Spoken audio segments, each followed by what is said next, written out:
नमस्कार हजुरहरूलाई ओ माई गड जिन्दगीमा म स्वागत गर्न चाहन्छु र आजको एपिसोडमा हामी अति नै संवेदनशील अनि महत्त्वपूर्ण विषयलाई लिएर केही कुराकानी गर्न गइरहेको छौँ जुन चाहिँ हो मेन्टल हेल्थ।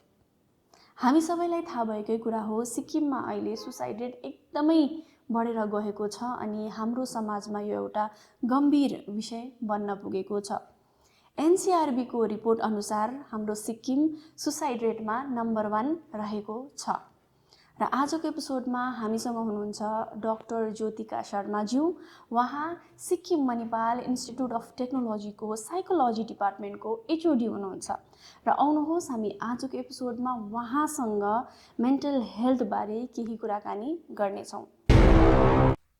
नमस्ते ma'am. Namaste. Firstly, I would like to welcome you on my show. Thank you. And as I have already mention before, आज का जो टॉपिक है मेंटल हेल्थ, हम उसके बारे में कुछ परिचर्चा करेंगे आज के शो पे। एंड पहला प्रश्न करने से पहले आई वांट कि आप थोड़ा डिटेल में जाए, हम डेप्थ में जाए, शुरू से शुरू करें एंड ये कन्वर्सेशन ऐसा हो कि सबको समझ में आ जाए। सो फर्स्टली मैं आपको वेलकम करने के साथ साथ मैं पहला प्रश्न क्या करना चाहूँगी is like what is anxiety and depression? Okay, let us start with stress.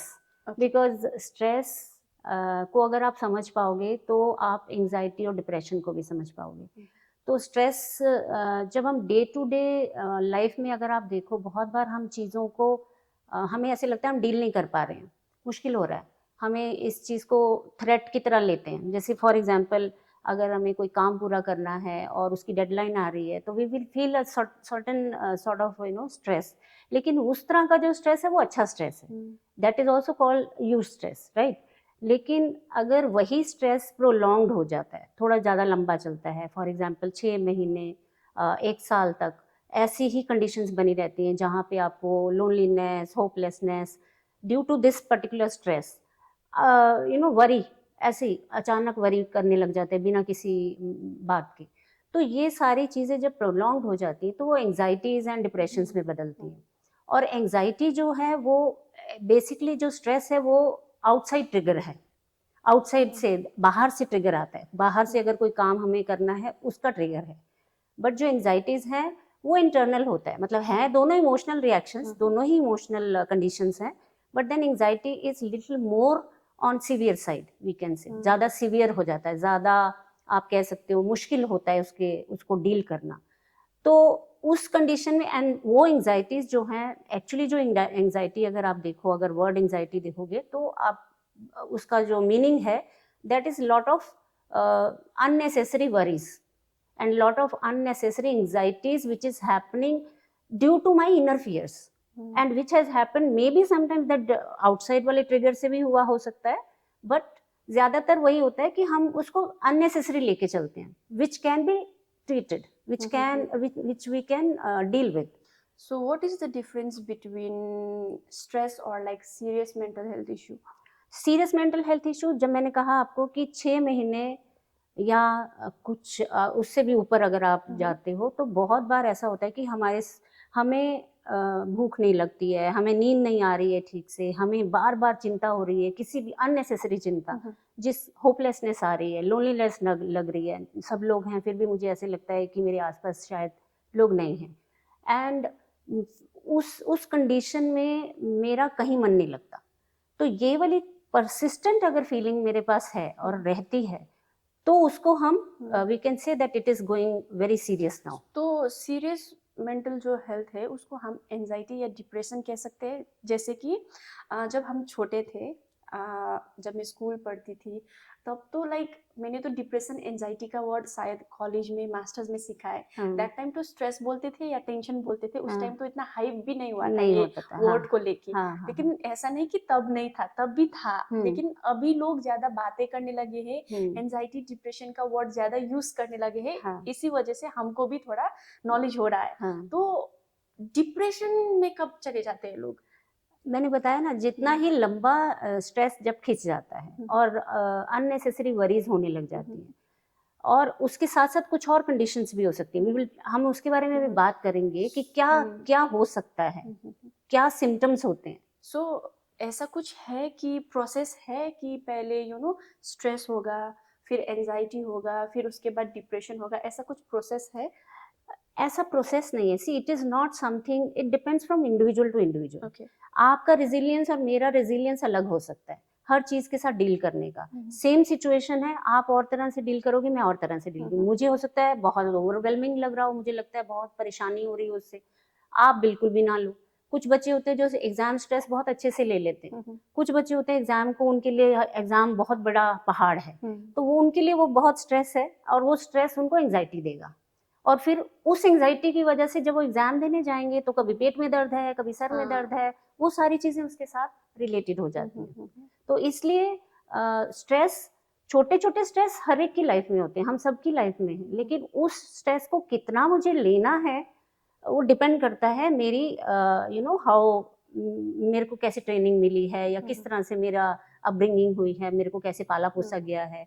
बहुत बार उसके बहुत सारे रीजंस हैं actually. So ma'am, how one should know कि कि मुझे एंजाइटी हो रहा है और डिप्रेशन हो रहा है, कि क्या क्या साइंस होगा कि mental it will lead to mental health, ऐसे कुछ सिम्टम्स यू कैन से। या तो सिम्टम्स एक्चुअली ये होते हैं कि बहुत लंबे समय तक, काफ़ी टाइम हो गया ऐसी रोज के स्ट्रेसेस से हम डील कर पा रहे हैं, हम सोशल लाइफ में भी ठीक हैं, लेकिन इसके सिम्टम्स अगर दूसरे लोग देखेंगे उसको, खुद को भी समझ में आने लगती है कि क्यों मेरा मन नहीं लग रहा है इतने दिनों से, क्यों मैं उठने को भी, बेड से उठने को भी मेरा मन नहीं होता है, मेरा दिल करता है मैं इसी में पड़े रहूं।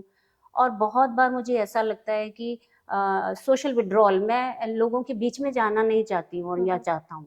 बहुत बार बच्चे ये भी करते हैं कि सोशली विड्रॉ हो जाते हैं कि मुझे भीड़ में जाना, क्राउड में जाना दे डोंट लाइक।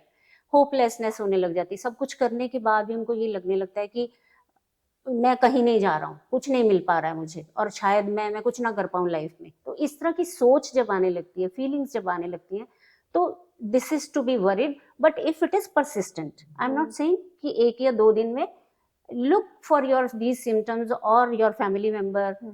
हम लोगों को भी ध्यान रखना चाहिए अपने बच्चों का कि कैसे हम आइडेंटिफाई कर पाएँ, कैसे हम समझ पाएँ कि बच्चा कुछ तो गड़बड़ है, कंसंट्रेट नहीं कर पा रहा है पढ़ाई में। स्पेशली छोटे बच्चों को भी, ऐसा नहीं है कि छोटे बच्चों को डिप्रेशन नहीं होता, छोटे बच्चों को भी उतना ही depression in the sense stresses होते हैं। आजकल तो और ज्यादा है कि स्कूल का बहुत सारा होमवर्क, प्रोजेक्ट्स, दिस दैट, तो उसको हमें कंटिन्यूस हमें अंडर चेक बच्चे को रखना चाहिए। आई एम नॉट सेइंग कि एवरीडे उठा के उसको डॉक्टर के पास ले जाओ, बट जब आपको लगता है कि जो चीजें ये इंजॉय कर रहा था पहले, अब ये थोड़ा उससे कटने लग गया है या थोड़ा सा हटने लग गया है, ये अभी वो इंजॉय नहीं कर पा रहा है, उदास रहता है, ज्यादातर उसकी जो फीलिंग है, हो जब बात करता है तो बड़ा उदास सी बात करता है, हमेशा ये कहता है इससे क्या होगा या ये क्या होगा, इससे कोई फर्क नहीं पड़ेगा। Ma'am, there is some stigma also कि हमारी सोसाइटी में कि बच्चे ज्यादातर अपने माँ बाप से खुलकर बात भी नहीं कर सकते, एंड फॉरगेट दी रिलेटिव्स, अपने फैमिली के अंदर भी वो लोग बात नहीं कर सकते। और हमारे समाज में एक स्टिग्मा है कि अगर किसी को एंजाइटी या डिप्रेशन और मेंटल हेल्थ की इश्यू से वजह से अगर वो डॉक्टर को विजिट कर रहा है, तो लोग एक परसेप्शन बना के देखेंगे कि ओ वो तो पागल है, हाँ। सो इसको हम कैसे चेंज कर सकते हैं, ये नोशन को? इस चेंज को थ्रू डेलिबरेट अगर हम सोचेंगे तभी हो पाएगा। फॉर एग्जाम्पल, अगर हम फैमिली मेंबर्स, सबसे बड़ी चीज होती है फैमिली, फैमिली के अंदर हम अगर अपने बच्चे को, इसका मतलब ये होता है कि सिक्योर एनवायरनमेंट देना। अगर आप अपने बच्चे को सुरक्षित वातावरण देना चाहते हैं तो उसकी बात को सुनिए। और होता क्या है कि हम हर चीज में बच्चे को जज करते हैं, हम हर चीज में ये कहते हैं कि ये क्या चीज है, इतनी सी चीज है, ये भी नहीं समझ सकते, इतनी सी चीज है, ये भी तुम्हें समझ में नहीं आती, या ये भी तुम डील नहीं कर सकते, और तुम कह रहे हो मैं उदास रहता हूँ, क्यों उदास रहते हो? उसको हम इस तरह से क्वेश्चन कर करके उसको डिसमिस कर देते हैं। अगर उसके अंदर कुछ कहने की इच्छा भी होगी तो वो पेरेंट्स एंड द मेंबर्स, घर के जो लोग हैं, वही सब ही सबसे पहले तो डिसमिस कर देते हैं कि कोई ऐसी चीज नहीं होती, कोई मेंटल हेल्थ इशू नहीं होता, क्योंकि हमारी अपब्रिंगिंग ऐसी रही है, हमारी कंडीशनिंग ऐसी रही है, specially in Indian society. If you look eight, अब तो मैं कहूँगी थोड़ा सा अवेयरनेस आने लग गया है, लेकिन अगर हम कुछ साल पहले जाएं तो of course it was a stigma. अब वो स्टिग्मा थोड़ा, मैं कह सकती हूँ थोड़ा सा कम हुआ है. अब लोगों को कम से कम मेंटल हेल्थ समझ में आने लगा है. अब लोग जानना चाहते हैं. They want to ask more about कि क्यों हो रहा है, अगर ऐसा हो रहा है तो मेरे बच्चे के साथ. लोग बच्चे को काउंसलर के पास लेके जाते हैं. जैसे छोटे बच्चे जब होते हैं, वो भी तो बहुत सारे, उनके भी स्ट्रेसेस होते हैं, उनके भी टेंट्रम्स थ्रो करते हैं. जब वो टेंट्रम्स थ्रो करते हैं, there is something behind that also, that particular behaviour. तो बहुत बार लोग वो भी जानना चाहते हैं. तो इसका मतलब है अवेयरनेस तो आ रही है. और जो स्टिग्मा हम कहते हैं, जो यस इट वाज पहले बहुत ज्यादा था, अब हम कह सकते हैं कि रिड्यूस हो रहा है. और लोगों को अवेयरनेस आ रही है कि कैसे हम अपनी मेंटल हेल्थ का ध्यान रख सकते हैं, और उस तरफ फिर वो काम भी कर रहे हैं. ओके, सो मैम अभी जो लाइक मैंने इंट्रोडक्शन में भी बोला है, जो अभी सिक्किम है सुसाइड रेट में नंबर 1 हो गया है. And every day we are seeing 3 to 4 people they are dying, they Almost, are suicide कर रहे हैं वो लोग. What do you think suicide करने का रीजन क्या होगा? बहुत सारे रीजन हो सकते हैं. It's not only one particular reason which can be contributed to suicide. Suicide से पहले सुसाइड के थॉट्स आना शुरू हो जाते हैं, और वो अगेन उसके पीछे भी बहुत सारे रीजन हैं. There may be genetics, sometimes it is in the family. Mental health issues हैं, बहुत ज़्यादा साइकेट्रिक कंडीशंस रही हैं, तो एक वो रीज़न हो सकता है. दूसरा रीज़न हो सकता है कि सोशल सपोर्ट नहीं मिल रही है, फैमिली सपोर्ट नहीं है, बहुत ज़्यादा डिसमिसिव टाइप की पेरेंटिंग हो रही है, बहुत ज़्यादा अथॉरिटेरियन पेरेंटिंग है, बहुत कंट्रोलिंग पेरेंटिंग है. तो वो भी एक बहुत बड़ा कारण है इस चीज़ की होने का. Substance abuse, because this is one of the maladaptive coping mechanism you can say, कि हम हेल्दी मतलब स्वस्थ रूप से उसको अगर हम डील करें चीज़ों को, तो शायद हम जल्दी उससे निकल सकते हैं. लेकिन जब हम मैल अडेप्टिव का मतलब है जब हम कोपिंग मैकेनिज्म जो गलत है, जैसे इंस्टेड ऑफ, जैसे अगर हम मान लो एग्जाम स्ट्रेस है फॉर एग्जांपल, तो वो कुछ लोगों को बहुत ज़्यादा स्ट्रेस की तरह लगेगा, लेकिन कैसे उससे डील करें, तो उस डील को करने के लिए हमें अपनी मैनेजमेंट करनी पड़ेगी ना. पहले हमें ठीक तरीके से पढ़ाई करनी पड़ेगी, उसके बाद हम उसको हम कोशिश करेंगे कि अच्छा अगर मुझे पढ़ाई ठीक से हो गई तो now how I have to remember the things and how I have to write, कैसे मुझे लिखना है. लेकिन वो सोच आने के बाद कि मुझे कल एग्जाम है, तो मैं भूल जाऊं उस एग्जाम के बारे में, तो मैं सिगरेट पीना शुरू कर देता हूँ, अल्कोहल लेना शुरू कर देता हूँ, या किसी तरह का ड्रग लेना शुरू कर देता हूँ, ताकि मैं उस सोच को ना सोच पाऊँ. अंडरस्टैंड? वो तरीका नहीं है, वो मैल अडेप्टिव एडजस्टमेंट कह सकते हैं हम इसको, जो गलत है. उससे अच्छा हेल्दी आप कैसे हो सकते हो, मैनेज करिए अपने टाइम को, अपनी स्टडीज को मैनेज करिए, और फिर थोड़ा उसको याद करने की कोशिश करिए, और आपको जहाँ लगता है कि थोड़ा एंजाइटी हो रही है उसको डील करने की कोशिश कीजिए. सो और उसके लिए आप जो भी अच्छा मैनेजमेंट कर सकते हैं, फॉर एग्जांपल अपनी लाइफस्टाइल को चेंज करिए, थोड़ा अच्छा न्यूट्रिशन, थोड़ा हेल्दी एक्सरसाइज वगैरह अगर हम करेंगे, तो I think that can be managed. तो ये सारी चीज़ें बहुत इंपॉर्टेंट हैं. बात आती है सुसाइड की, भाई why these days young students are going for suicide, क्यों इतना ज़्यादा जल्दी से वो हो जाते हैं. तो मैंने आपको बताया बहुत सारे रीजंस हो सकते हैं. जेनेटिक्स है, देन सोशल लाइफ है, आपकी सोशल सपोर्ट नहीं है आपके पास बहुत सारे ऐसे कारण हो सकते हैं, जैसे आई टोल्ड यू सब्सटेंस अब्यूज हो सकता है कि लोग सब्सटेंस में पड़ जाते हैं, उसकी वजह से भी, because it leads to depression, more depression, stress हुआ, डिप्रेशन हुआ, मैल अडेप्टिव था वो सारा जो आपका एनवायरनमेंट और जो भी आप करना चाहते थे, उसकी वजह से और ज़्यादा स्ट्रेस हुआ, डिप्रेशन में बदला. तो ये डिप्रेशन में जब बदल गया तो वो आपका it leads you to suicides. तो साइकेट्रिक कंडीशंस और ज़्यादा डेवलप हो गई. तो आपको, और फिर ये तो हैं कुछ कारण जो देखे गए हैं by studies. There are impulsive also. कुछ लोगों को सब कुछ मिला हुआ है फिर भी impulsively they will do it, and these days I have seen in many cases this is happening as impulsive reaction, कि कुछ नहीं अच्छा लगा या कुछ ब्रेकअप हुआ, रिलेशनशिप का प्रॉब्लम हुआ, तो इमीडिएटली जाके अपनी that is impulse, just with in a minutes आपने सोचा कि बस ठीक है, ओके खत्म कर देते हैं. Ma'am like you said like drugs अभी like I talk only about Sikkim. जैसे सब्सटेंस अब्यूज में भी सिक्किम अल्कोहल कंजप्शन में भी नंबर 1 ही आ रहा है, ड्रग अब्यूज भी इतना बढ़ गया है सिक्किम में। एंड लाइक यू सेड कि there are many reasons, you know, जैसे कि ब्रेकअप हो गया, छोटे छोटे बातें लेकर लोग सुसाइड कर रहे हैं। And I was seeing videos yesterday, एक वीडियो में बताया गया है कि जो सुसाइड होता है ऐसे इम्पल्सिव, जो आपने बोला ना कि अभी के अभी, उससे छोड़कर प्रॉपर प्लानिंग के साथ भी सुसाइड करते हैं। So I just want to know कि लाइक आप बोल रहे हो ना कि जैसे फैमिली कभी स्ट्रिक्ट हो जाते हैं, बच्चे लोग एग्जाम का प्रेशर झेल नहीं पाते हैं। I just want to know कि जो अपना लाइफ देता है, जो मर जाता है, जो सुसाइड कर जाता है, सुसाइड करता है, whom to blame, you know, किसको ब्लेम करे? सोसाइटी को करे, फैमिली को करे, रिलेटिव्स को करे, या जो सुसाइड करता है उसको करे? एक्चुअली आप किसी को भी इस सिचुएशन में ब्लेम नहीं कर सकते हैं। आप सिर्फ कोशिश कर सकते हैं उस बच्चे को साथ देने के लिए, अगर उसने कुछ सुसाइड अटेम्प्ट्स किया है पहले। एंड आपको हैरानी होगी ये सुन के कि कम से come by WHO, this is one of the study, they say that before doing suicide, actually जब उसको पूरी तरह से बदल दिया जाता है सुसाइड में, उससे पहले कम से कम 20 अटेम्प्ट्स लोग करते हैं। 20 अटेम्प्ट्स तक सोचते हैं, अच्छा ये करेंगे, अच्छा वो करेंगे।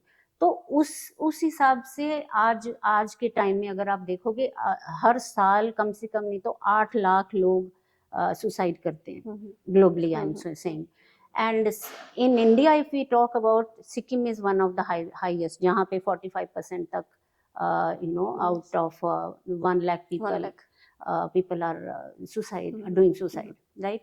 Which is a very sad situation, I would say. But then again, it depends upon so many factors. As I told you, there may be in adults, if you go young adults especially, अगर हम 30 से लेके 40 तक के लोगों की अगर बात करते हैं, 25 से लेके 40 तक के लोगों की बात करते हैं, तो बहुत सारे लोगों को जॉब का इशू होता है।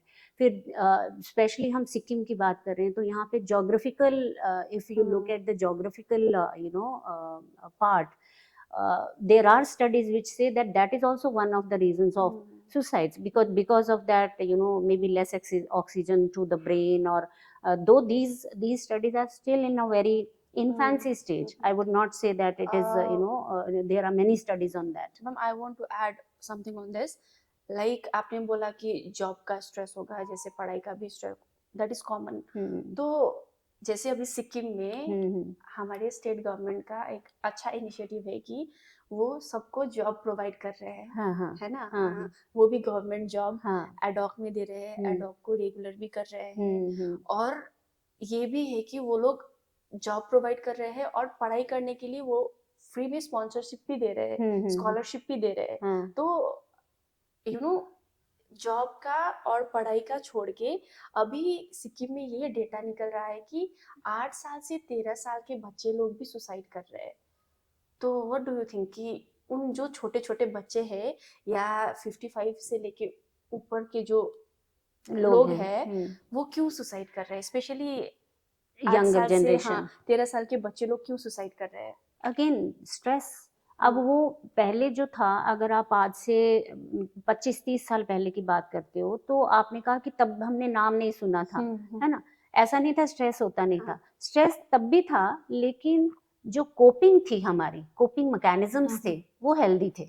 हमें बताया जाता था, हमारे पास बहुत सारा ये सोशल मीडिया नहीं था अननेसेसरली, नाउअडेज आजकल क्या हो रहा है कि हम हर चीज़ का हल, हर चीज़ का सोल्यूशन हम और सोशल मीडिया पे ढूंढते हैं, तो उसमें कंफ्यूजन ज़्यादा होती है। तो ना तो समझ में आती है कि इसको कैसे डील करें, आधी अधूरी जानकारी, आपको भी पता है कि कितना नुकसान करती है हमारे लिए। और छोटे बच्चों के साथ भी यही है। Now days if you see all the parent, they will provide their child with the phone first. मैंने खुद देखा है अपनी आंखों से कि जब हम पार्टीज वगैरह में बैठे होते हैं, तो वहां पे जाते हैं, तो बच्चे जो खेलने चाहिए उस एज में, 3 साल 3.5 साल का बच्चा, आप एज एक मदर अपने बच्चे को वो फोन पकड़ा देती है कि ये बिजी रहे और मुझे परेशान ना करे। तो आप बताइए हम कहाँ लेके जा रहे हैं, तो we are not developing the right skills in our children, that is the main problem. अगर सही तरीके से वो स्किल्स डेवलप की जाएं, right from the day one ये समझाया जाए कि हारना कोई बुरी बात नहीं है, हार हो गई कोई इशू नहीं है, फेल हो गई कोई बात नहीं, कल फिर हम अच्छा करेंगे। और हर कोई फर्स्ट आ जाए ये भी जरूरी नहीं है, लेकिन बच्चे से ज्यादा माँ बाप को अपने कंपटीशन की चिंता होती है। And this is a very harsh truth I would say. मतलब एक इस सच को सच मानना, कुछ लोग शायद मेरी इस बात से सहमत नहीं होंगे, बट मैं ये समझती हूँ एज अ साइकोलॉजिस्ट। मैंने जितना भी देखा है, लोग जब काउंसलिंग के लिए मेरे पास बच्चे जब आते हैं, मैं बताऊंगी आपको कि 80 से 85% बच्चे फैमिली इश्यूज के साथ आते हैं, कि घर में फादर के साथ, मदर के साथ आपस में एडजस्टमेंट प्रॉब्लम्स नहीं है, रिलेशनशिप इश्यूज दिस मीन्स। और दूसरा ये लाइफस्टाइल इशू, जो हम फोन और टीवी और इन सारी चीजों के ऊपर ज्यादा ध्यान देते हैं, रादर देन बच्चों को एवरीडे स्किल्स सिखाने, वो ज्यादा इम्पोर्टेंट है। So ma'am there are various factors है ना which leads to suicide, like हमने बोला स्टार्टिंग से कि एक तो पेरेंटिंग भी है, जैसे हम अपने बच्चे को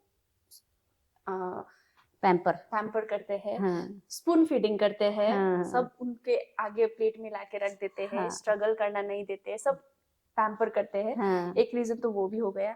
दूसरा रीजन हो गया कि बच्चे लोग एग्जाम का स्ट्रेस नहीं ले पा रहे हैं। अच्छा ये भी है कि अगर पढ़ लिया तो अच्छा जॉब भी नहीं मिल रहा है, जो अपने सोचा है अपने हिसाब का जॉब नहीं मिल रहा होगा, मे बी राइट एज में they are not getting married, you know, एक बच्चे शादी के बाद बच्चे होने का टेंशन होता है, there may be various factor, but क्या डिप्रेशन और एंजाइटी का सोल्यूशन सुसाइड ही है? कोई अदर ऑप्शन नहीं है? देयर इज नो अदर वे?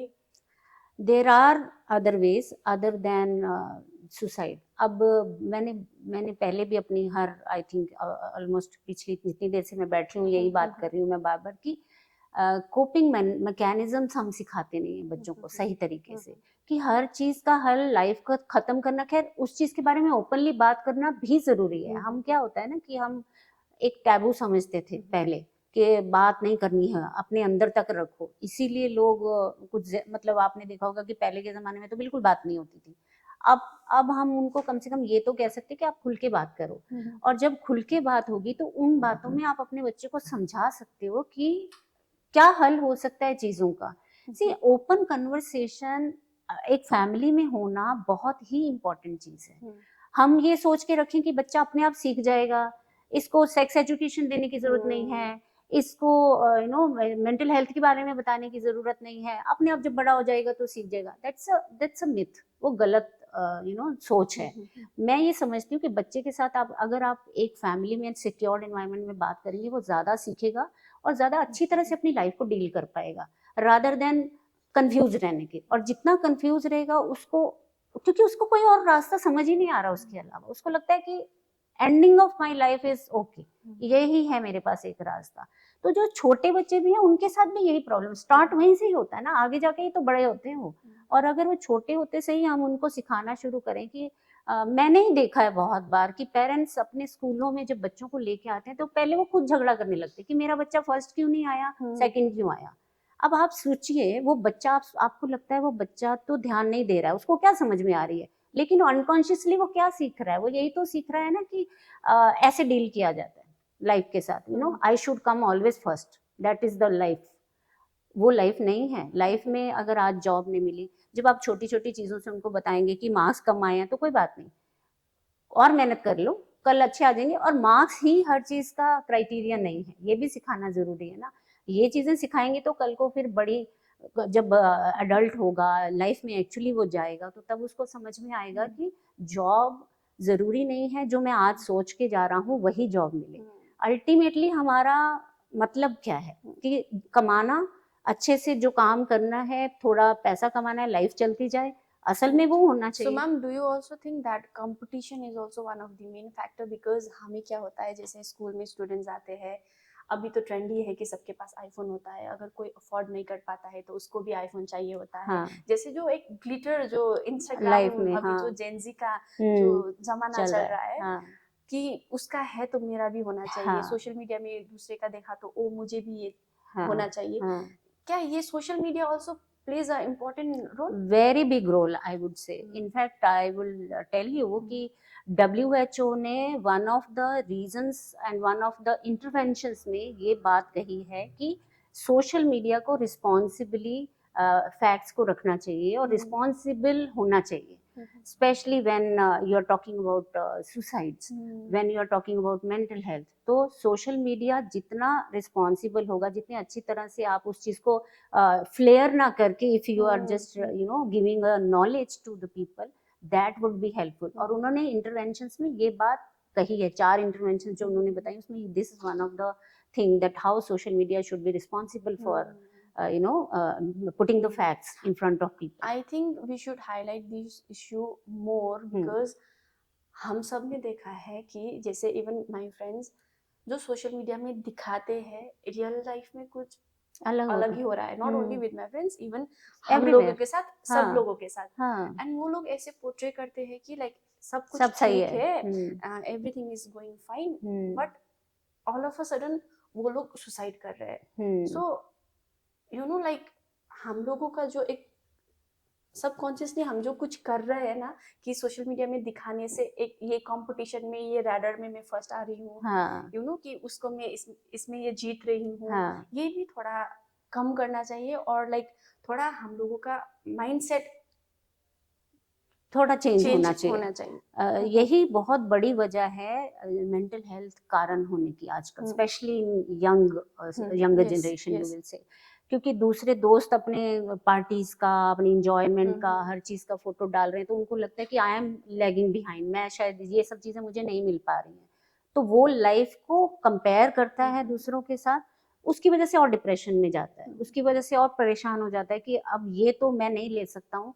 और because there are so many other factors कि ऊपर से ना तो सपोर्ट घर का मिल रहा है, ना कोई उसकी बात सुन रहा है, उसको ऐसे लगता है कि I am helpless, nobody is listening to me and people are happy everywhere and I am not happy. तो वो चीजें, वो फीलिंग आपकी जब एक बार शुरू हो गई ना आनी, उसको निकालना बहुत मुश्किल काम होता है। उसके लिए आपको बहुत डील विद दैट, बिकॉज हमारे जो शो अभी देख रहे हैं, शायद कुछ लोग को लग रहा है होगा कि ओ यहाँ होता है, हमारे साथ भी हुआ है, तो कैसे डील करें ये सब? देखो, holistic approach is very important. अगर हम मेंटल हेल्थ की बात करते हैं, स्पेशली यंगस्टर्स की बात करते हैं, there is some percentage in older people also जो सुसाइड कर रहे हैं, लेकिन यंगर जनरेशन, क्योंकि आज हमारे देश की अगर आप पॉपुलेशन में देखो तो more than 35% younger population is there, और अगर हम यंगर पॉपुलेशन को इतना ज़्यादा लूज करेंगे तो हमारे हमें वेयर विल गो, कहाँ जाएंगे? तो उनको बचाने के लिए first of all we have to have a holistic approach towards their mental health basically. तो पहले तो अपनी फैमिली में अच्छा वातावरण बना के रखें, that is very major thing which is important, because everything start from the family only. आप देखिए वो लोग जो जिनके आसपास लोग नहीं हैं, या जो अकेले रहते हैं, या जिनकी फैमिलीज नहीं है, somehow they have lost their family members और सम, उनका level of stress, you will can you understand that कितना ज्यादा होगा। तो हमें ये सोचना चाहिए कि वी आर वेरी फॉर्चुनेट कि हमारे आसपास लोग हैं, कैसे हम रिलेशनशिप बिल्ड करके रखें, कैसे हेल्दी रिलेशनशिप में रहें, बच्चों को एक सिक्योर इन्वायरमेंट दें, अच्छे से बात करें उनके साथ, so that they can feel safe and they can speak anything to you, आपके साथ पूरी बात कर पाए। ये नहीं होता है कि आपने सिर्फ उनसे ये पूछा कि अच्छा तुम किसने क्या किया था, किसने तुमको आज मारा, या किसने आज तुमको परेशान किया, instead of you can talk about the other things also in life. और उनकी एक्टिविटीज पे ध्यान रखें, अगर उनका मूड चेंज हो रहा है, उनके long term, I mean if it is persistent, अगर ज्यादा टाइम के लिए आपको लग रहा है कि बच्चा का जो बिहेवियर है वो बहुत ज़्यादा बदल रहा है, या यंगस्टर्स का बहुत ज़्यादा बिहेवियर चेंज हो रहा है, उस पर ध्यान रखना बहुत इंपॉर्टेंट है। Lifestyle changes, put the habit of exercise, सही तरीके से खाना, जंक से ज़्यादा अगर वो बच्चा अच्छा खाना खाएगा, because why nutrition is important, it is important for your better mental health also. Let me tell you, there are some studies which talk about omega-3 fatty acids. These are, और ये सारा कहाँ से आता है? खाने से आता है। और अगर खाने में न्यूट्रिएंट्स नहीं हैं तो आपको anxieties, depression, stresses can have, the person can have more, वो हो सकता है उसको। इसलिए न्यूट्रिएंट्स होना भी उतना ही इम्पोर्टेंट है। हेल्दी लाइफस्टाइल के साथ होगा क्या कि बच्चा ज़्यादा अच्छे से कोप अप कर पाएगा, क्योंकि उसके जो हार्मोनल चेंजेस हो रहे हैं when it is going from childhood to adulthood, sorry adolescent, तो एडोलसेंट में जब वो पहुंचता है तो उसके अंदर बहुत सारे बॉडी चेंजेस भी हो रहे हैं ना, प्यूबर्टी आ रही है, इस वजह से भी बहुत सारे बच्चे डिप्रेशन और स्ट्रेसेस के हो जाते हैं। और जब प्यूबर्टी होती है बहुत सारे कॉग्निटिव मैचुरेशन होता है, कॉग्निटिवली मेंटल प्रोसेसेस हमारे थोड़े ज़्यादा होते हैं, अच्छे होते हैं, मैच्योर होते हैं, हम डील करना सीख जाते हैं चीज़ों के साथ। तो वो चीज़ का ध्यान रखना बच्चे का स्पेशली उस एज ग्रुप में इम्पॉर्टेंट है, और उनको बच्चे को सही तरीके से शिक्षा देना, समझाना कि भाई ये चेंजेस होते हैं, take them very easily. Ma'am, so don't you think like जैसे अभी आप सब कुछ बता रही है, मेरे माइंड में यही हो रहा है कि क्योंकि बच्चे तो 15-16 इयर्स तक तो फैमिली के साथ ही रहते हैं ना, सो फैमिली, मॉम डैड और पेरेंट का फर्स्ट ड्यूटी है ये सब बच्चों को समझाना। बिल्कुल। एक प्रकार से हम ये देख रहे हैं कि जिसके घर में ये सब हो रहा है, maybe we are not sure, but parenting का लैक हो रहा है ना। तो डोंट यू थिंक कि सेक्स एजुकेशन से लेके ये सब बाकी जो एजुकेशन है ये स्कूल में भी होना चाहिए? और लाइक यू नो, मेरा ओवरऑल क्वेश्चन आपके लिए ये है कि what are you know like why are we lacking behind, and as a society, as a parents, हम लोग क्या मिस कर रहे हैं?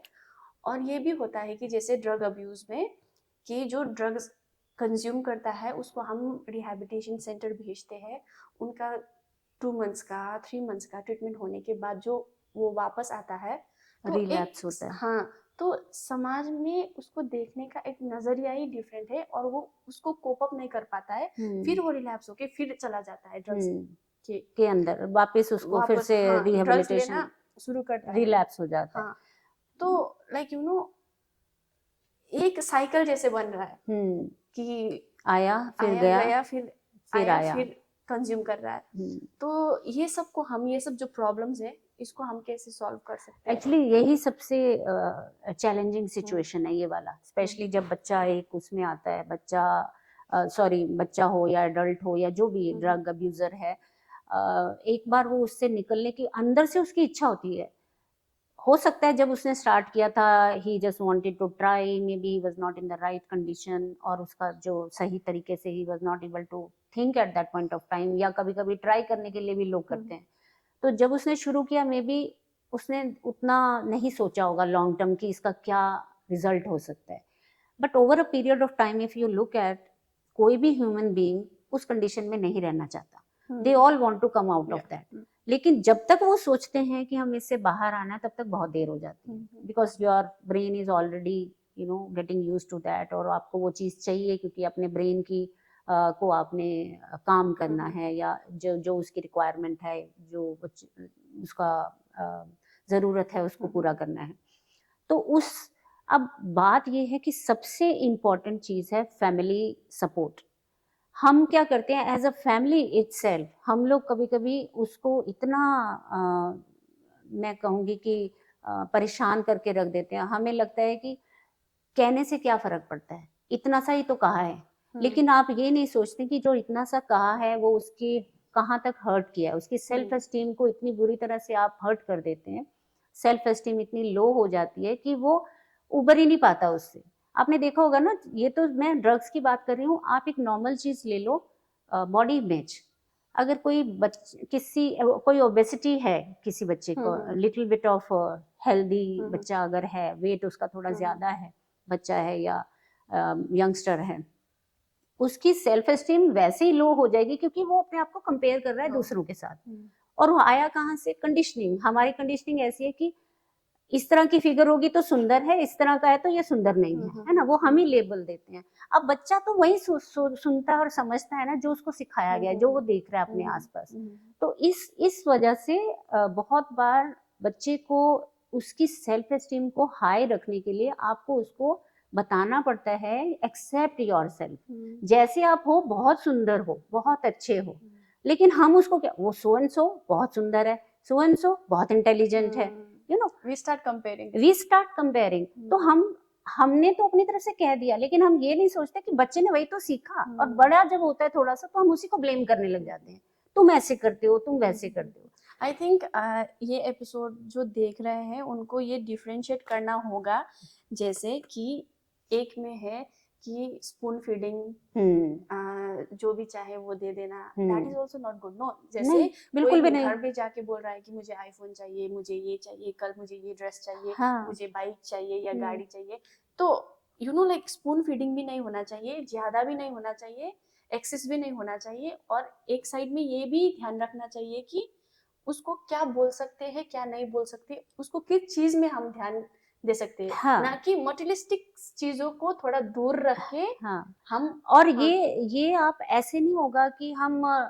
बता के कर रहे हैं, हाँ, विद इन द एक्टिविटीज होना चाहिए। जैसे हम लोग अगर रोज मान लो, for example I am saying, एक एग्जाम्पल ले लो आप, आपका बच्चा बहुत टेंट्रम थ्रो करता है कि मुझे हर रोज ये सो एंड सो सब्जी नहीं खानी है, मुझे ये नहीं खाना है ना, तो आप कैसे उसको उस एक्टिविटी के अंदर कैसे ला सकते हो, कैसे आप उसको उसको उसकी सोच को थोड़ा सा डायरेक्शन दे सकते हो।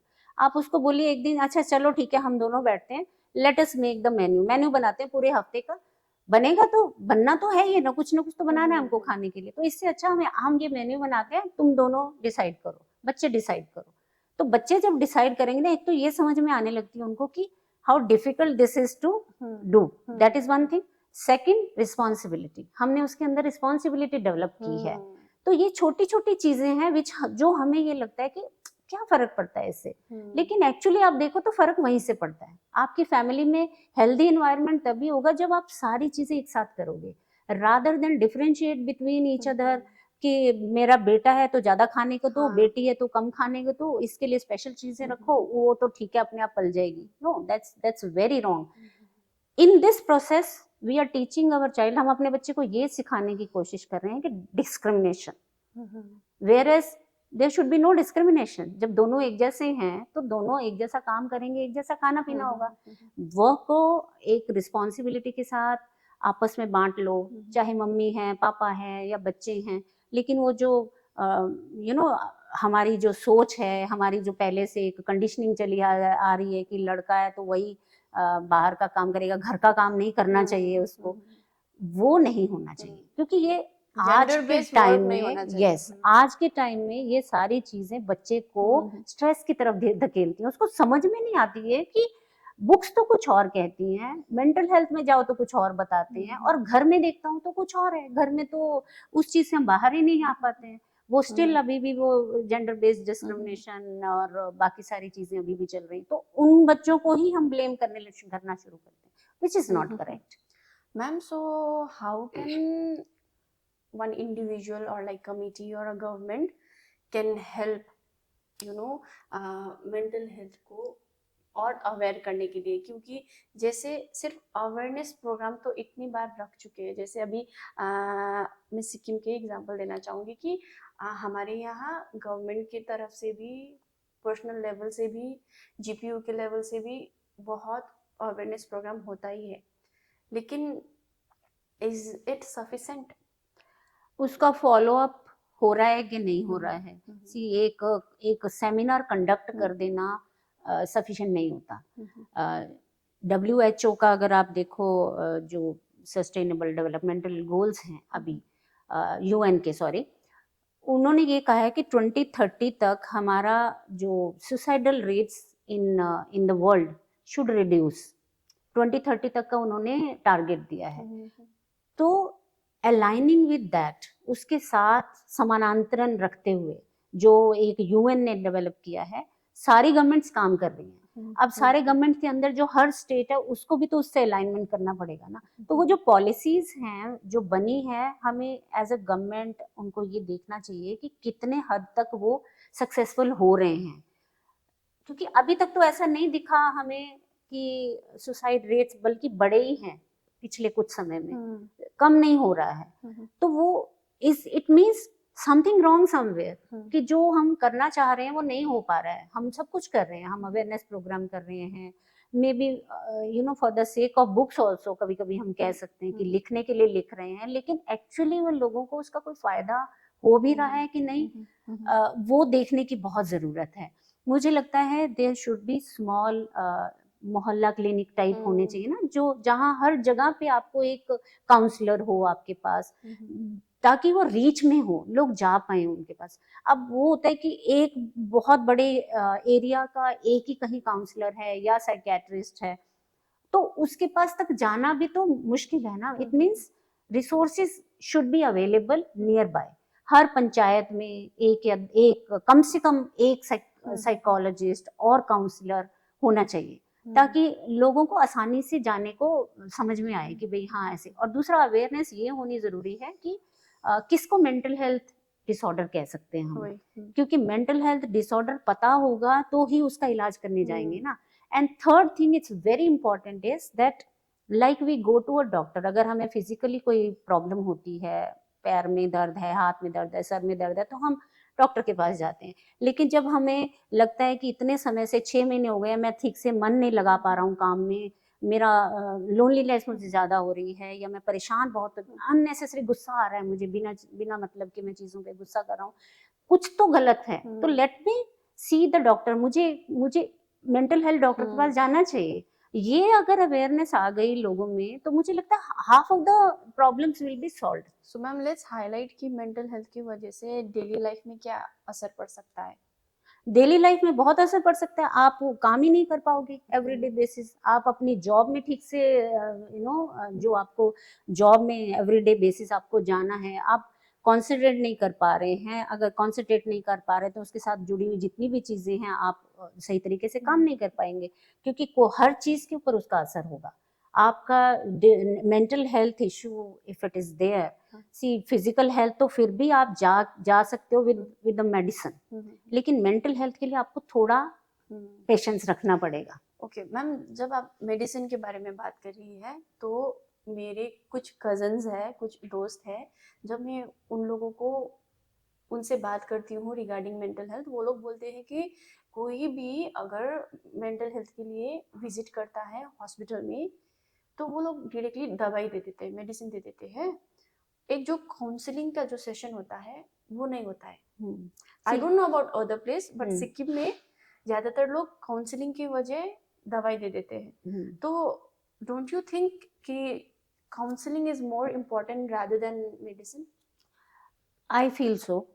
सिर्फ कुछ साइकेट्रिक कंडीशंस होती हैं, जैसे स्किज़ोफ्रेनिया है, बाइपोलर है, जो बहुत ज़्यादा सीरियस कंडीशंस हैं, जेनेटिकली हो सकती हैं वो। उन केसेस में I can say medication is very important. Sometimes bipolar है या कुछ ऐसी सीवियर एंजाइटीज हैं, तो उसमें medication is important. Okay ma'am, I just लेकिन वांट टू इंटरप्ट यू कि ज्यादातर लोग इधर, मैंने ये सुना है कि मैं जब बोलती हूँ कि जाओ दिखाओ, डॉक्टर के पास दिखाओ, साइकेट्रिक को दिखाओ, तो वो लोग बोलते हैं कि जाने का क्या फायदा, सिर्फ दवाई तो देते हैं, कुछ काउंसलिंग ही नहीं होता है, जाने का क्या फायदा, ये भी कंप्लेन आता है। तो वो पहले तो हम डिफरेंशिएट, जिसको प्रॉब्लम है पहले तो उसको डिफरेंशिएट करना आना चाहिए कि मुझे साइकेट्रिस्ट के पास जाना है या साइकोलॉजिस्ट के पास जाना है।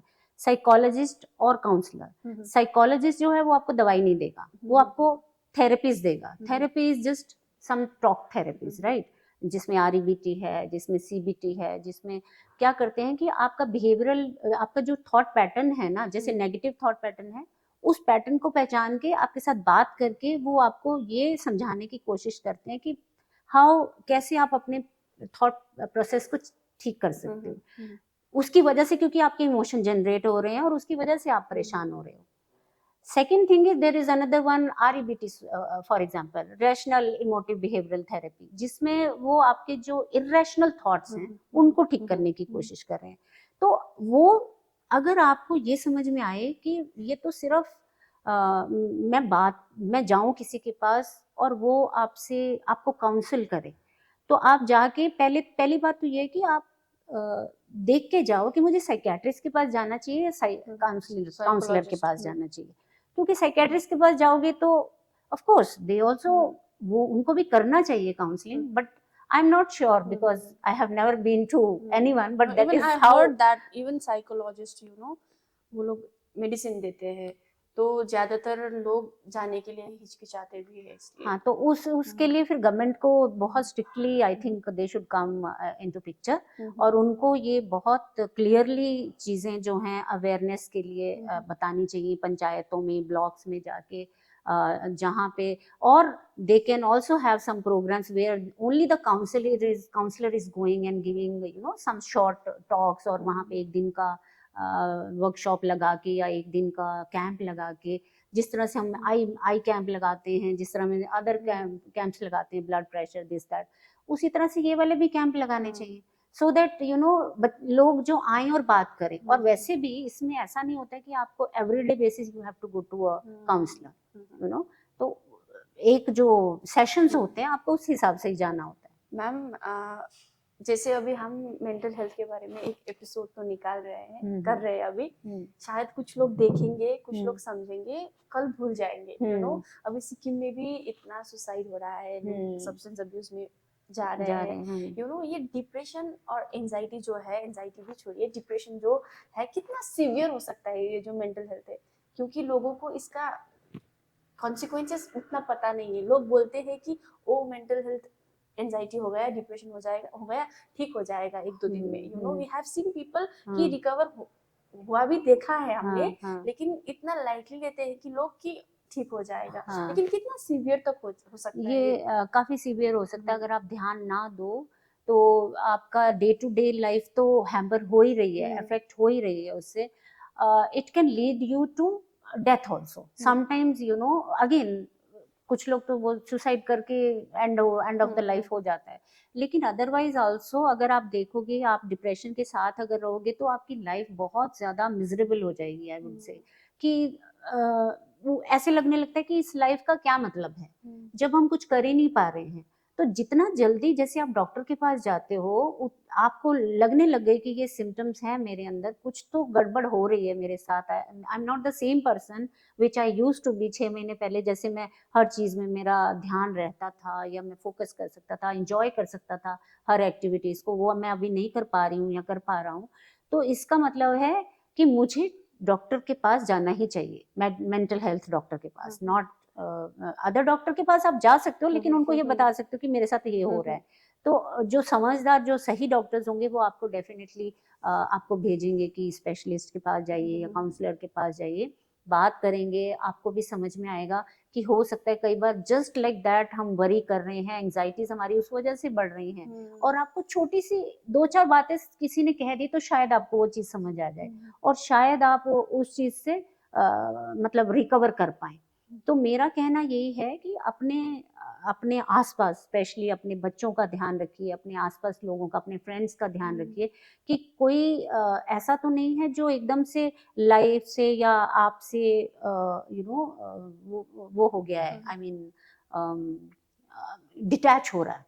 कोई ऐसा कुछ कोई कर तो नहीं रहा है आपके आसपास। अगर ऐसा लग रहा है तो आप खुद भी उनको लेके जा सकते हैं, या उसको आप बता सकते हैं कि भाई किसको आपको देखना चाहिए, किसके पास आपको जाना चाहिए। कैसे पता चलता है, लाइक एग्जांपल, अगर आप मेरी दोस्त हो, अगर हम एक ग्रुप में हैं, so if I am dealing with mental health, तो आपको कैसे पता चलेगा कि लाइक मुझे ये हो रहा है? बहुत बार आप देखोगे कि अननेसेसरी चिड़चिड़ा हो जाएगा और इंसान, नॉट दैट एवरीडे बेसिस पे नहीं मैं बात कर रही हूँ, लेकिन अगर आपको लगता है एवरीडे से ज्यादा हो गया ये, और ये जिन चीजों में इसका मन लग रहा था अब ये आता ही नहीं है बाहर, इसको पूछो तुम चलो मेरे साथ आओ घूमने चलेंगे, तो नहीं अभी मेरा मन नहीं कर रहा है, तो ऐसे वाले बहाने लगाएगा। या फिर वो आप देखोगे जब एग्जाम में उसके मार्क्स कम आने लग गए हैं, पढ़ाई में ध्यान नहीं लग रहा है, क्लासेस मिस कर रहा है, स्पेशली अगर हम स्टूडेंट्स की बात कर रहे हैं तो क्लासेस बहुत मिस हो रही हैं, तो टीचर या टीजी जो भी उसके आसपास हैं, जो रिस्पॉन्सिबल हैं, या पेरेंट्स भी हैं, उनको लगता है कि अच्छा ये बहुत ज़्यादा छुट्टी का आजकल हो रहा है, इसका क्यों कर रहा है, ये क्यों एवरीडे बहाना बना के बैठता है घर में, और क्यों ये हमें बता नहीं पा रहा है, तो कुछ तो गड़बड़ है ना कहीं पे। क्योंकि एक इंसान जो हर रोज आप देख रहे हो, पिछले अगर वो 15 साल का बच्चा हो गया है, पहले ऐसा नहीं कर रहा था, सब कुछ ठीक था, अब अचानक ऐसा क्या हुआ, maybe some trauma there, maybe some physical abuse there, maybe some sort of bullying also can be, school की अगर बात करो bullying भी हो सकता है, बहुत सारे bully करते हैं लोग दूसरों को, मतलब जो स्पेशली सीनियर बच्चे हैं या थोड़े स्ट्रेंथ है जिनकी फिजिकल स्ट्रेंथ, तो वो अपने से कमजोर बच्चों को बुली करते हैं, परेशान करते हैं, तो बच्चे बता नहीं पाते हैं, वो भी एक कारण हो सकता है। तो उसको, बच्चों को उस कॉन्फिडेंस में लेके रखना और उनके साथ बात करना, और फिर उस चीज को अगर आपको लगता है कि ये चीज की वजह से हो सकता है ये परेशान हो, तो आप उस चीज को डॉक्टर तक लेके आइए, बताइए उसको कि भाई इसका हम देख रहे हैं पिछले 6 महीने से ये थोड़ा इसी तरह से है, उठने को मन नहीं कर रहा है इसका, बिल्कुल बेड में ही पड़ा रहता है, स्पेशली यंगस्टर्स अगर आप बात करो, स्लीप हाइजीन नहीं है, स्लीप नहीं कर पा रहा है, सो नहीं पा रहा है, इंसोम्निया हो गया है, उठ उठ के घूमता रहता है यहाँ वहाँ। मैम अभी तक हमने जितना बात किया है specially we have focused on youth, but you know we have seen elder people also committing suicide and even छोटे से छोटे बच्चे भी सुसाइड कर रहे हैं। तो do you have any idea कि लाइक यू नो कि लड़कियां ज्यादा सुसाइड कर रही है या लड़के, क्योंकि रीजन भी होगा ना, क्यों लड़के ज्यादा कर रहे हैं या लड़कियां क्यों ज्यादा कर रही है, ऐसा कुछ? As if you look at the data अगर आप देखोगे तो male percentage is more in suicides than females, it's globally. And reason उसका एक्चुअली उसकी कोई फाइंडिंग ऐसी नहीं है जिसमें ये बताया जाए कि मेल क्यों ज्यादा सुसाइड कर रहा है। That again may be there may be many contributing factors, बहुत सारे फैक्टर्स हो सकते हैं उसके लिए, जिसमें से जेनेटिक हो सकता है, प्लस बहुत सारे if you look at male and female का emotional health also, females are more emotionally strong than males, तो this also can be one of the reasons. कभी कभी ये होता है कि, और स्पेशली मेल्स केसेस में हमने ये भी देखा है कुछ स्टडीज में, जहाँ पे the factor at home, I mean family, जहाँ डोमिनेटिंग फैक्टर वाज फादर और there was somebody at home जो बहुत ज़्यादा डोमिनेंस में था और वायलेंस होता था, domestic violence also was there, and then उसका trauma keep on going with you know this person throughout. तो बहुत बार वो रीजंस भी होते हैं। फिर उसके बाद जब सब्सटेंस अब्यूज में पड़ जाते हैं उसकी वजह से भी, you know, because since they are not able to regulate their emotions many a times, that may be the reason of their committing suicides. So जो भी मेंटल हेल्थ डिप्रेशन से जूझ रहा है वो सेल्फ केयर कैसे कर सकता है? अपने सबसे बड़ी चीज़ है अपने आप को मैनेज करना, healthy exercise, I mean you should be into exercise, some sort of at least 4 से 5 दिन की एक्सरसाइज होनी चाहिए।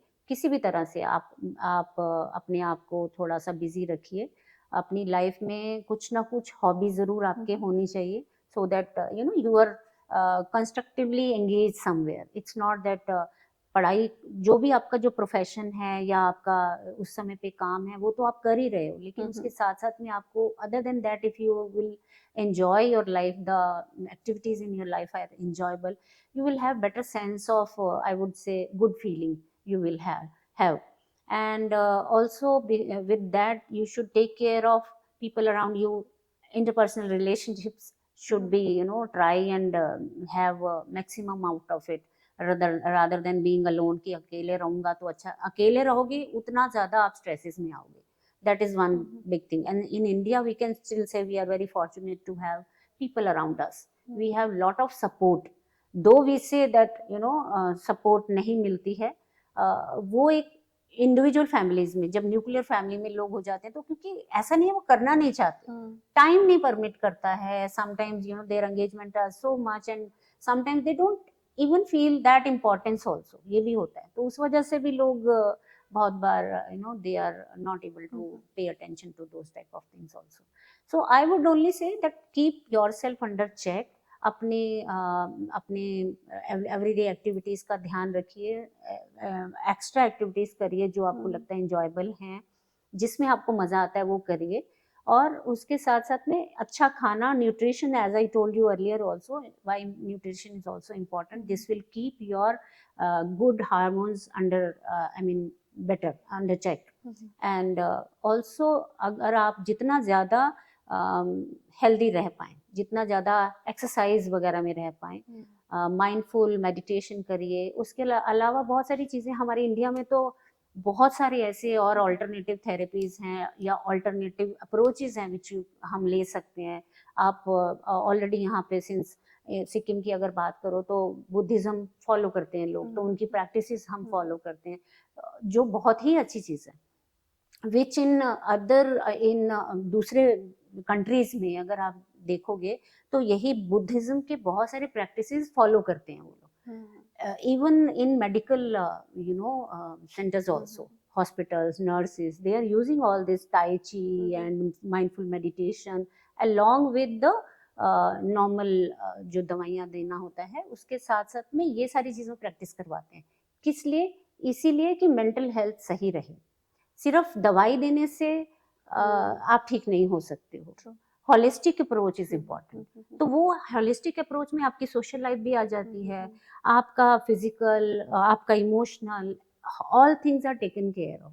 तो अगर हम ये सारी चीज़ों का ध्यान रखेंगे तो मुझे लगता है कि कुछ हद तक हम अपने मेंटल हेल्थ प्रॉब्लम्स को सॉर्ट कर सकते हैं. मतलब थोड़ा सा रिड्यूस करने में तो कम से कम हम काम कर सकते हैं. आपको याद होना चाहिए कि पहले, आप तो अभी आप अगली जनरेशन में हैं, मैं आपसे पहले की जनरेशन में हूँ, तो मैं ये कह सकती हूँ कि उस समय पे लोग क्योंकि लोगों के पास ये गैजेट्स नहीं होते थे तो ज़्यादा सोशल होते थे.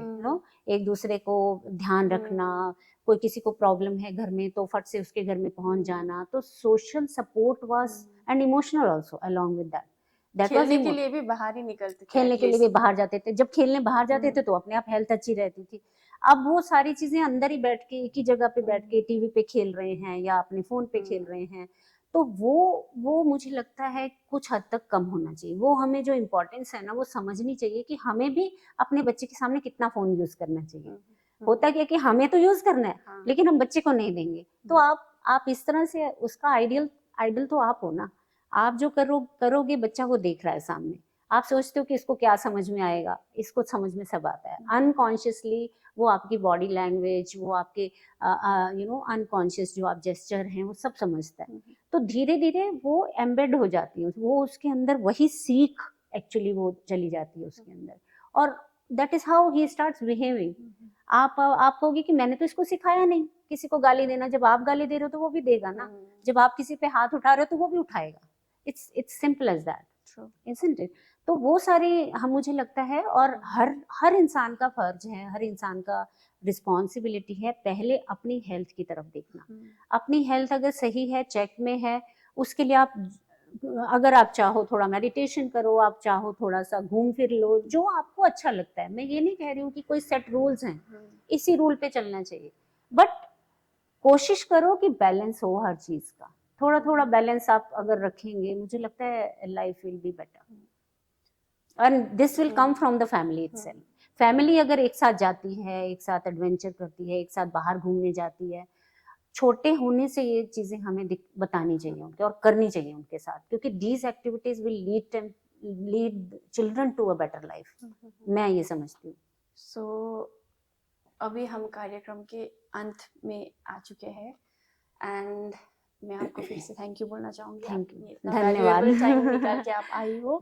सो जाते जाते हमारे जो व्यूअर्स हैं उनको क्या कहना चाहेंगी आपकी एक हेल्दी लाइफ स्टार्ट करने के लिए, या जो आज का जो टॉपिक है मेंटल हेल्थ, उसके बारे में कुछ मैसेज क्या देना चाहेंगी? मैं यही मैसेज देना चाहूँगी.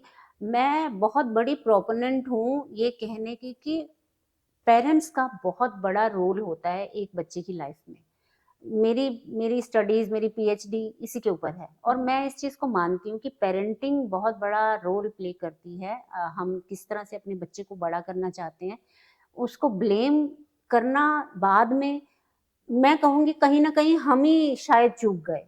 तो हम शुरू से ही अगर अपने बच्चों को सही तरीके से सही अपब्रिंगिंग देंगे, सही तरह से उसका पालन पोषण करेंगे विद राइट वैल्यूज, सही संस्कारों के साथ और सही आदतों के साथ, तो मुझे नहीं लगता कि आपका बच्चा यस, मेंटल हेल्थ थोड़ा बहुत हर एक की लाइफ में होता है, थोड़े बहुत उतार चढ़ाव सबकी लाइफ में आते हैं, लेकिन उसको डील कैसे करना है, उसके साथ हमें कैसे सामना करना है, अगर हम वो सिखा पाए अपने बच्चे को कि हार जीत लगी रहती है बट आप इंजॉय करते जाओ अपनी लाइफ को और आगे चलते जाओ. मेरा तो ये कहना है. और अगर आपको लगता है कहीं ना कहीं बच्चा हमारा डिविएट हो रहा है या कुछ उसकी लाइफ में कहीं कुछ गड़बड़ हुई है, तो आप उस चीज़ का ध्यान रखें, अपने बच्चे को क्लोजली वॉच करते रहें और साथ ही साथ उसका कारण पता लगाएं कि क्यों हो रहा है ऐसा. और अगर आपको लगता है कि उसको ज़रूरत है, कहीं मेंटल हेल्थ का इशू हो रहा है, तो आप उसको डॉक्टर के पास लेके जाएं, साइकोलॉजिस्ट के पास लेके जाएं और काउंसलर के पास लेके जाएं. That is what I can see. और जरूरत नहीं है कि आपको दवाई ही देनी होगी हर जगह पे तभी बच्चा ठीक हो पाएगा। दवाई की जरूरत नहीं है, खाली आपके साइकोथेरेपी से बहुत सारे पैनिक्स और anxieties can be taken care of, उसका ध्यान रखा जा सकता है। ऐसे ही वीडियो लेके हम नेक्स्ट एपिसोड में आपके सामने हाजिर होंगे। देखते रहिए ओ माय गॉड जिंदगी, and thank you so much. धन्यवाद।